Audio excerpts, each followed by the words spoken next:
Muraho neza nshuti bavandimwe, mwaramutse neza, ibihe byiza, ndabasuhuje cyane kandi mbahaye ikaze kuri R250 TV. Nk'uko mumenyereye tujya tubagezaho ibintu byiza byagufasha kubaho muri sosiyete, kubana n'abantu ndetse no kugira icyo wiyunguraho, kuba umuntu ukomeye, kuba umuntu ugize icyo afite. Rero uyu munsi ndagarutse kugira ngo mubwire ibintu 7 natoranyije muri byinshi bishobora kuba bihari nawe ushobora kuza kumva cyangwa udasanzwe umenyereyemo hano, uko umuntu yabaho agakundwa n'abantu bose, nubwo muri rusange tuzi ko bidashoboka, ariko nta nubwo ari na ngombwa yuko abantu bose bakumva kandi bakagukunda, ariko byibuze abantu muri kumwe, abantu bakunda bakugana kubera iki. Rero uyu munsi turaganira kuri ibyo bintu, turaganira ku ngingo zitandukanye, izo ngizo navugaga byibuze kuri izo ngizo 7 zigaragaza ni gute umuntu yakundwa n'abantu bose. Ariko nshobora kubanza kwibaza ibibazo, ese hari umuntu wigeze ubona ukundwa n'abantu bose cyangwa se akemerwa aho ageze hose? Ese hari umuntu wumva abantu bamwisanzuyeho kuri buri ruhande, ku buryo ahantu hose ageze ubona abantu bamwisanzuyeho?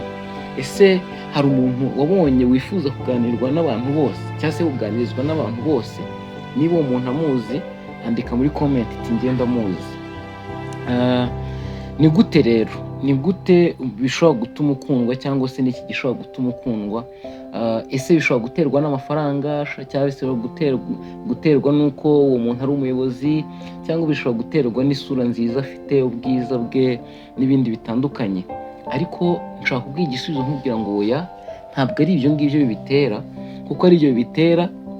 Dufite abantu benshi baba bakunzwe, baba bafite uburyo babayeho, ariko na nyuma yaho iyo ubyitegereje n'igihe batagihari, bigaragara ko wa muntu yari akunzwe kubera ibyo yari afite cyangwa yakoraga cyangwa yatangaga. Ariko impamvu ya nyayo iri muri za point tugiye kugera tuganira. Reka dutangire ku kantu ka mbere kavuga ngo kubaha buri wese. Kubaha buri wese ni igice kimwe kandi gifasha abantu, kikabafasha kugira ngo bakundwe, kuko cyongera imibanire myiza, ni ishingiro ry'imibanire myiza, yaba umuryango, mu mashuri no mu kazi ndetse n'ibindi, na sosiyete aho turi. Ariko mu by'ukuri kubaha buri wese bituma abantu bakubaha, bakagukunda, ukanubahwa cyane. Ariko ntabwo navuga ngo buri gihe ko bimeze gutyo bituma abantu bose bakubaha, harimo n'abagukoresha mu nyungu zabo. Ariko muri rusange iyo wubaha abantu bose bituma ushobora kubaho uri umuntu ukundwa. Dufata urugero rwa Mandela, perezida wa South Africa mu gihe cyashize, warwaniye impinduramatwara, yubahaga abantu bose. Ariko mu kubaha kw'abantu bose niho haturutse ko nawe yubahwa n'abantu bose. Ibigaragaza rero yuko wakunzwe cyangwa se ukundwa n'abantu bose, cyane cyane bituruka kuri kariya kantu kuko wubaha abandi. Iyo wubaha abandi nabo barakubaha, bakakumva, byose biragendana. Rero ibi ngibi navuga, ushobora kugaragaza ko ufite icyubahiro ku muntu cyangwa se umwubashye. Rero fata umwanya utege amatwi abandi, numara gutega amatwi abandi ntubace mu ijambo igihe bavuga, uvuge neza igihe urimo kuvugana n'abantu. Ibyo bizagenda bigufasha kugira ngo abantu barusheho kumva no kukubaha no kugukunda. Icya kabiri, ugomba kumenya gutega amatwi abandi. Gutega amatwi abandi bivuga ngo ugomba kubumva, ukabaha umwanya, ndetse bakakubwira, ni mu gihe bakubwira ukabateza amatwi. Abantu benshi batekesha gukundwa ari ukuvuga cyane no gusetsa cyane, ugasetsa abandi. Oya, ntabwo ari ibyo ngibyo. Ariko kuri nuko gutega amatwi ni impano ikomeye. Sinzi abantu bose niba bayifite, ariko benshi abayifite ubona ko ari impano nziza abantu bose bakwiye kugerageza gushakisha. Hari n'uko bishobora kuba atari n'impano, ahubwo ari n'ibintu wakiga, ukavuga abantu niba bagiye kuvuga, reka ntege amatwi numve. Niba ari igihe cyo kubaza ibibazo nanjye nze kubaza, niba ari igihe cyo kuvuga nanjye nze kuvuga, ariko nabanje gutega amatwi. Ubaha umwanya w'abantu, ubareke bavuge, bareke babanze bakubwire ibyo bashaka kukubwira, inyuma ukomerezeho. Iyo umuntu yumva yumviswe, yumva afite agaciro, byanze bikunze. Nawe iyo ubona umuntu yakumvishe wumva ufite agaciro. Rero gerageza rwose nawe kugira ngo ube uri umuntu utezwe amaso cyangwa se uhanzwe amaso, urebe ko byibuze wa muntu urimo kuvuga wamwubashye, umuhanga amaso, umurebe, wumve ibyo avuga, umuhe umwanya uhagije avuge, numara kumuha umwanya uhagije avuge, umubaze ibibazo ariko wabanje kumureka. Icyo ni icya kabiri. Icya gatatu ni ukugira umutima mwiza no gufasha abandi, cyangwa icyo twakwita nka kindness. Muri ubu buzima abantu benshi bafite ibibazo, ubuzima buragoye, ariko nakubwira ngo ikintu cyagufasha kigatuma abantu bakumva ni ukubaba hafi. Erega buriya ntabwo umuntu apfa kukuza gusa ngo ubukunde ngo akubaha ari uko gusa biturutse hejuru. Oya, ntabwo bituruka mu kirere, biterwa n'ibintu wakoze, aribyo ndi kugenda mvuga. Rero gufasha abantu bituma byanze bikunze abantu bakubaha bakanakwiyumvamo. Kwiyumvamo rero niko turi kuvuga by'urukundo, kuko ntabwo ari ibindi bintu turimo gusobanura bindi birenze ngo abantu bazagira gute. Oya, ariko bazakwiyumvamo. Ujye ubona nyine ahantu uri abantu bashaka kuhaza, ujye ubona ahantu uri abantu bose bashaka kumva ibyo uvuga. Wagaragaje ubwenge, wagaragaje gufasha, wagaragaje umutima mwiza. Ibyo bintu bizagufasha. Reba kuri uriya Maria Tereza, nawe wakundwaga cyane n'abantu benshi, ariko icyabiteraga ni iki? Yarafashaga, yagiraga ubuntu. Umutima mwiza rero utuma abantu bakumva batekanye kandi bumva bameze neza iyo bari kumwe nawe.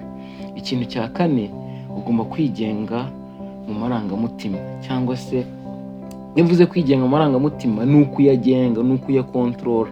Ntusare, nta bintu byo gusara. Urumva, nta muntu ukunda umuntu mu buryo budasanzwe,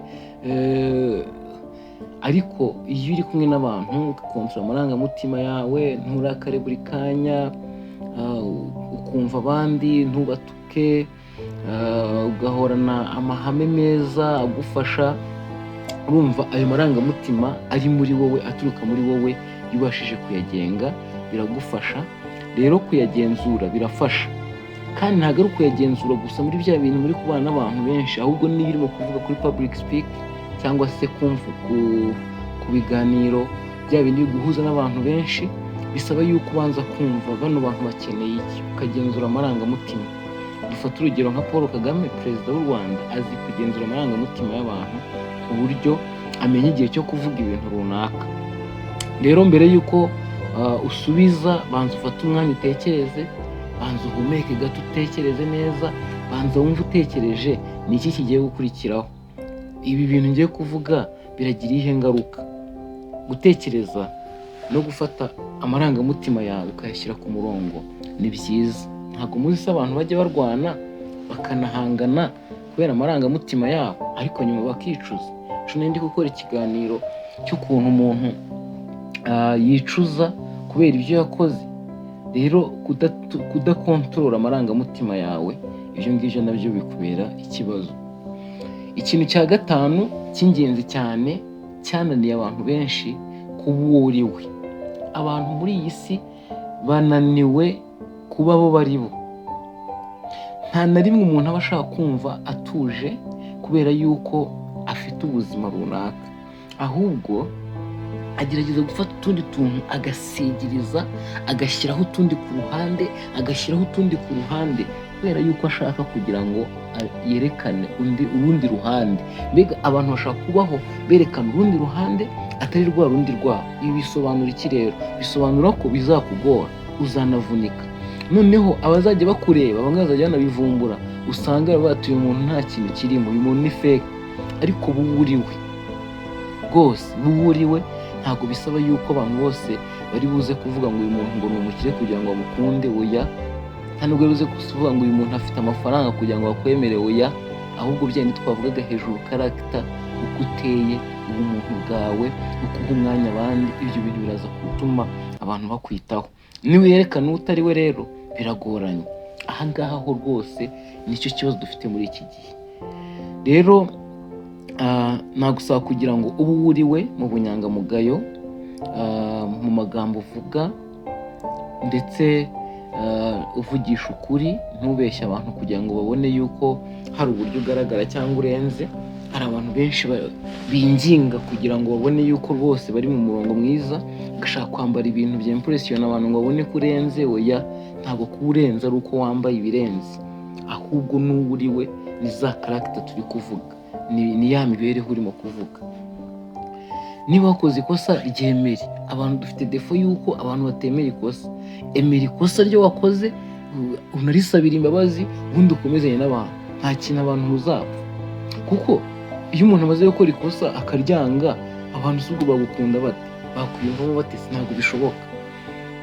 So haranira kugira ngo rero icyizere cyawe kiba ari icyizere, kuko ibyo byose mu kuvuga bibyara icyizere.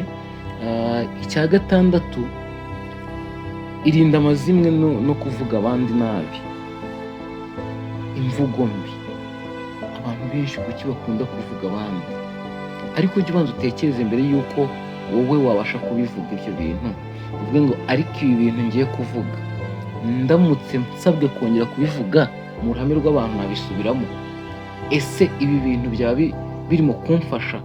Byaba bifashije iki? Niba ndi kuvuga ndavuga iki? Ayo mazimwe ngiye kuvuga ntari buze kunkoraho.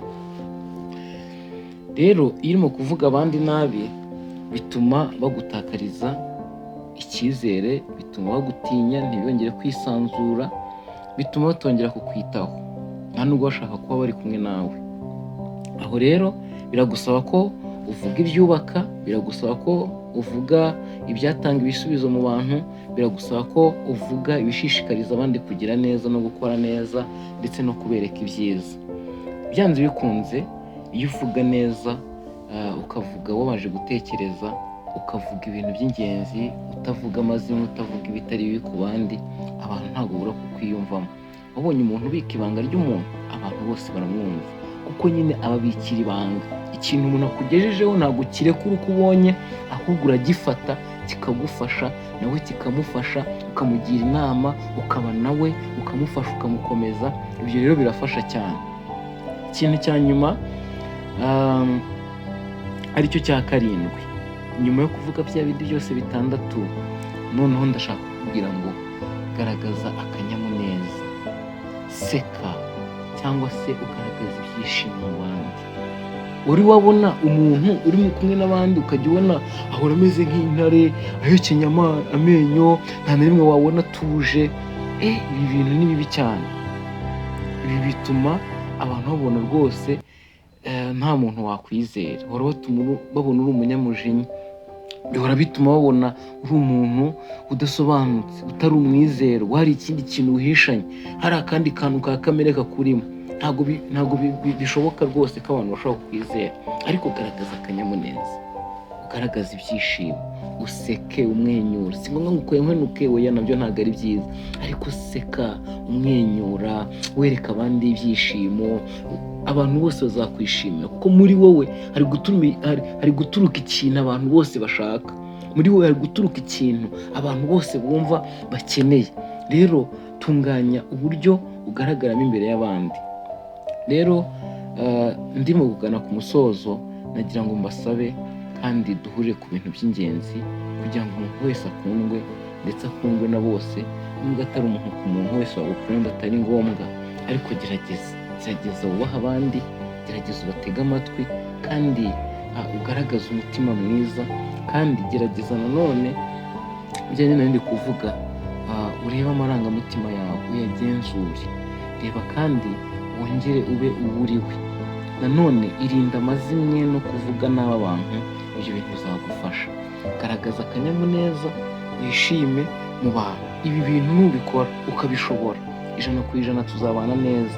Nanjye kukubwira ibi bintu nimbikora neza, cyangwa se nawe ukabinkora neza, nta kizatuma tutabana. Wamfashije, wabanye nanjye, urishima, uri umuntu muzima, ugira abandi inama, uratwumva, natwe turakumva, nta cyatuma tutagukunda. Rwose ibi bintu nubikora uraba ukoze ikintu cyiza. Andika muri comment ngo icyananiye wenda ni ugukontorora amarangamutima, cyangwa se icyananiye ntabwo nkunda gufasha. Ubundi turusheho kuvugana no gukorana.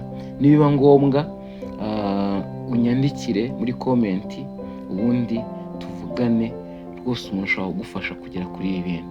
Murakoze cyane, Imana ibahe umugisha, amahoro abane namwe, kandi Imana ikomeze kubitaho, ndabakunda cyane. Iyi ni Hari 250 TV, ukore subscribe, ukore like, kandi iki kiganiro gisharinge n'abandi kugira ngo bamenye uburyo bashobora kubanamo n'abandi muri sosiyete tubamo n'ubuzima bwa buri munsi. Ciao, Imana ibarinde.